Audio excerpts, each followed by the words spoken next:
Bienvenue sur cette chaîne où nous cheminons ensemble sur les sentiers de Dieu pour un temps de ressourcement avec notre Seigneur.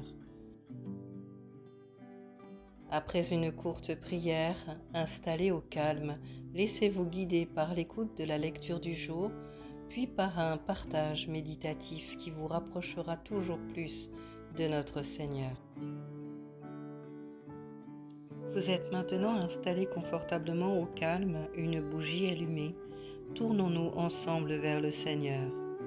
Au nom du Père, du Fils et du Saint-Esprit.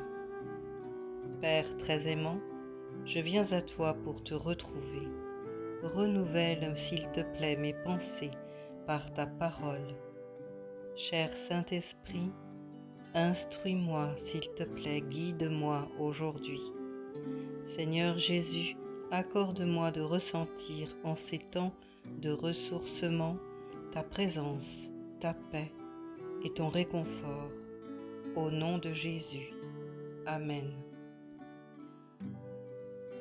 Lecture du psaume de David. À l'Éternel la terre et ce qu'elle renferme, le monde et ce qui l'habite. Car il l'a fondée sur les mers et affermi sur les fleuves. Qui pourra monter à la montagne de l'Éternel? Qui s'élèvera jusqu'à son lieu saint? Celui qui a les mains innocentes et le cœur pur, celui qui ne livre pas son âme au mensonge et qui ne jure pas pour tromper.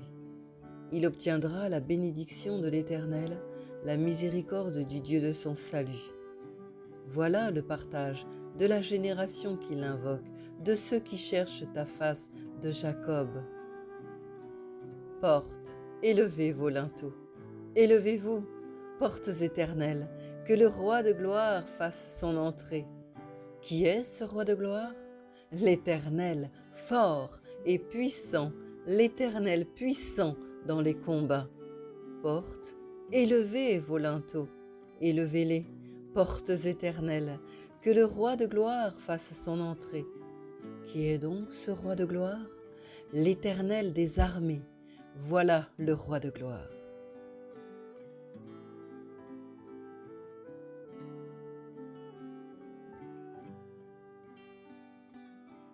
Ce psaume 24 nous rappelle que nous croyons en Dieu, créateur du ciel et de la terre. Oui, à lui la terre et ce qu'elle renferme, à lui le monde et ce qui l'habite. Il fonde les mers, affermit les fleuves. David dira dans un autre psaume, le psaume 8, « Quand je contemple le ciel, œuvre de tes mains, la lune et les étoiles que tu as placées, je dis... Qu'est-ce que l'homme pour que tu te souviennes de lui et le Fils de l'homme pour que tu prennes soin de lui? Et pourtant, ce Dieu majestueux veut une communion avec l'être humain, aussi faible soit-il. Mais qui pourra monter jusqu'en haut de cette montagne, la montagne de l'Éternel, jusqu'au lieu saint? A priori, personne, car Dieu est 3 fois saint.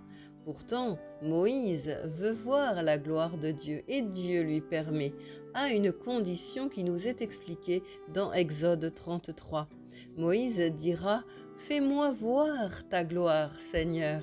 L'Éternel répondit « Je ferai passer devant toi toute ma bonté et je proclamerai devant toi le nom de l'Éternel.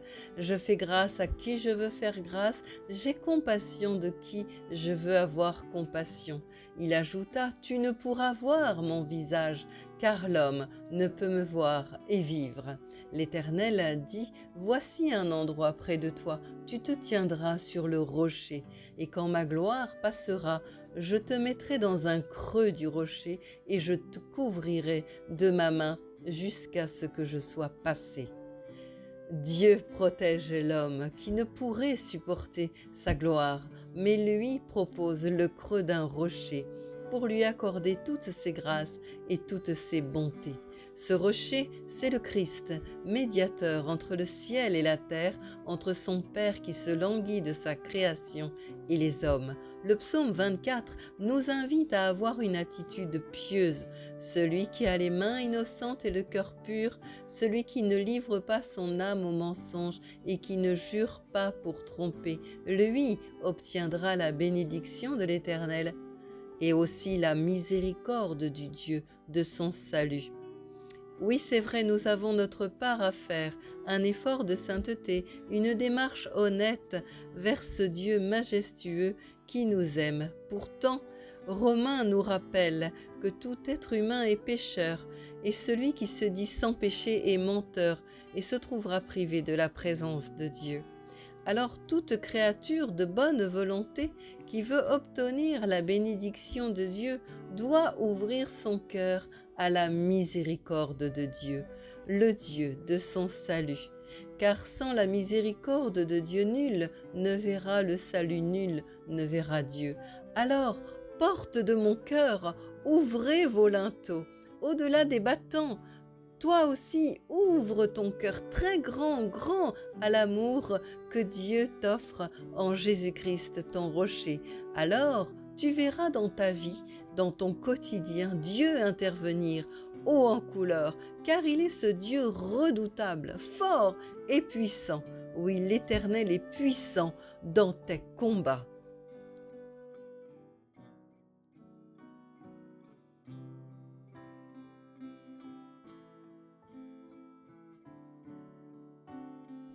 Prions ensemble.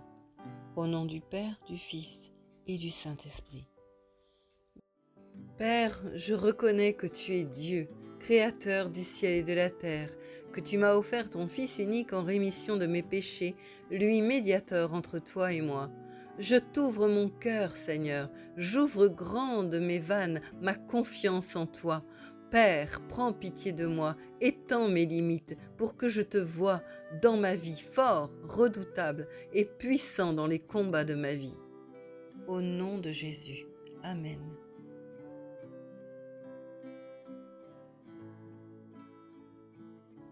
Notre Père qui es aux cieux, que ton nom soit sanctifié, que ton règne vienne, que ta volonté soit faite sur la terre comme au ciel.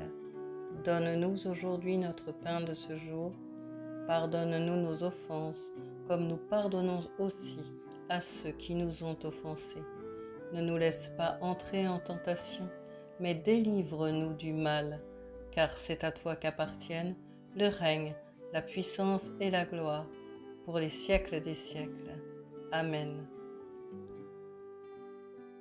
Si ce message vous a encouragé ou si vous pensez qu'il peut encourager un de vos proches, partagez-le. Mettez le petit pouce afin de bénir un plus grand nombre et booster cette vidéo dans les algorithmes. Abonnez-vous pour recevoir la chronique de dimanche prochain. Prenez bien soin de vous. Belle semaine à chacun et à dimanche prochain.